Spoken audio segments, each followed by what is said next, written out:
Next ನೋಡ್ರಿ 7.7. ಹೌದಾ, ಇಲ್ಲಿ ಏನು ಕನೆಕ್ಟ್ ಮಾಡಿವಿ ಅಂತಂದರೆ ಕೆಪಾಸಿಟರ್ನ ಕನೆಕ್ಟ್ ಮಾಡಿವಿ ಮತ್ತು ಇಲ್ಲಿ ಇಂಡಕ್ಟರ್ನ ಕನೆಕ್ಟ್ ಮಾಡಿವಿ. ಇಲ್ಲಿ ಗಿವನ್ ವ್ಯಾಲ್ಯೂ ಏನೇನದಾವ ಅಂದರೆ ಕೆಪಾಸಿಟರ್ ಕೊಟ್ಟರೆ ಎಷ್ಟು ಕೊಟ್ಟರೆ 30 micro farad is equals to 30 × 10⁻⁻6 farad.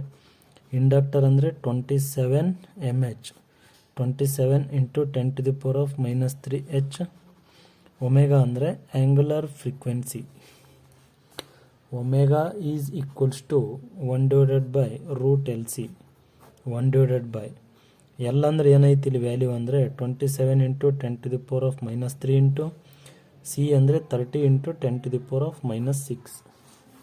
ಹೌದಾ, ಈಸ್ ಈಕ್ವಲ್ಸ್ ಟು 1/. ಈ 27ನ 3 × 3 × 3 ಅಂತ ಕೂಡ ಬರ್ಕೋಬೋದು ನಾವು. ಏನು ನೆಕ್ಸ್ಟ್ ಇಲ್ಲಿ ಏನು ಬರ್ತದೆ 30 ಐತಿ. 30ನ 3 × 10 ಅಂತ ಕೂಡ ಬರ್ಕೋಬೋದು. 10⁻⁻6 ಆ್ಯಸ್ ಇಟ್ ಇಸ್ ಸೇಮ್ ಇರ್ತದೆ. ನೆಕ್ಸ್ಟ್ ಇಲ್ಲಿ 1/. ಹೌದಾ, ಇಲ್ಲಿ ಎಷ್ಟು 3 ಅದ 1 2 3 4. ಇದ್ರನ್ನ ಏನು ಮಾಡ್ಕೋಬೋದು ನಾವು 4 ಅಂತಂದರೆ ಇದ್ರನ್ನ 3 × 3 × 3 × 3 ಇಷ್ಟು 4 ಅದು, ಒಟ್ಟು 4 3ಗಳು ಅದಾವೆ. ಇದನ್ನು 3 × 3 ಹೋಲ್ ಸ್ಕ್ವೇರ್ ಅಂತೇಳಿ ಬರಿಬೋದು. ಇದಕ್ಕೆ ಏನಾಗ್ತದೆ ಇಲ್ಲಿ ಅಂದರೆ ರೂಟ್ ಅಪ್ಲೈ ಆಗ್ತದೆ. ಸ್ಕ್ವೇರ್ ರೂಟ್ ಕ್ಯಾನ್ಸಲ್ ಆದರೆ ಏನು ಉಳಿತಿಲ್ಲಿ 3 × 3. ಇದನ್ನು ರೂಟ್ ಹೊರಗಡೆ ತೊಗೊಂಡಿವಿ. ತೊಗೊಂಡ್ಮೇಲೆ ಏನು ಮಾಡ್ತೀವಿ ನಾವು ಅಂತಂದರೆ 10⁻³ ಇಂಟು 10⁻⁻1 × 10⁻⁻6 ಇಷ್ಟೇ ಉಳಿದದ್ದಿಲ್ಲಿ. 1/3 3 ಅಂದರೆ 9 ಆಗ್ತದೆ.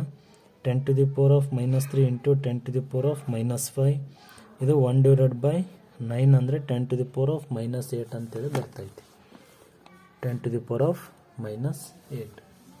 ಹೌದಾ, ನೆಕ್ಸ್ಟ್ ಏನು ಮಾಡ್ತೀವಿ ನಾವಿಲ್ಲಿ ಅಂತಂದರೆ ಒಮೆಗಾ ಈಸ್ ಈಕ್ವಲ್ಸ್ ಟು 1/9 ಬರೀರಿ ಬ್ರ್ಯಾಕೆಟ್ನಲ್ಲಿ. 10⁻⁻8 -4 × 10⁻⁻4 ಅಂತ ಬರ್ಕೋಬೋದಲ್ರಿ ನಾವು.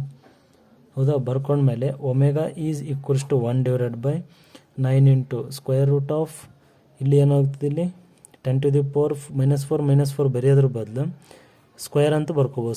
ಸ್ಕ್ವೇರ್ ರೂಟ್ ಕ್ಯಾನ್ಸಲ್ ಆದರೆ ಏನಾಗ್ತದೆ 10⁻⁻4 ಬರ್ತದೆ. ಒಮೆಗಾ ಈಸ್ ಈಕ್ವಲ್ಸ್ ಟು 1/9 ಬರಿಬೋದು. ಏನು ನೆಕ್ಸ್ಟ್ ಇದು ಬರೆದ್ಮೇಲೆ 10⁻⁻, ಇಲ್ಲಿ 10⁻⁻4 ಮೇಲ್ಗಡೆ ಕಳಿಸಿದ್ರೆ ಏನಾಗ್ತದೆ 10⁻⁴ ಆಗ್ತದೆ, /9 ಆಗ್ತದೆ.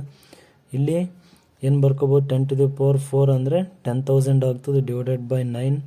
ಒಮೆಗಾ ಈಸ್ ಈಕ್ವಲ್ಸ್ ಟು 10,000ಅನ್ನು 10 × 1000 ಬರಿಬೋದು, /9. 1.11 × 1000 ಅಂತೇಳಿ ಬರಿಬೋದು. ಅದಾದಮೇಲೆ ಇದು ನೆಕ್ಸ್ಟ್ ಸ್ಟೆಪ್ನಲ್ಲಿ 1.11 × 10⁻³ per second ಅಂತೇಳಿ ಬರ್ತೀವಿ. This is the answer of 7.7.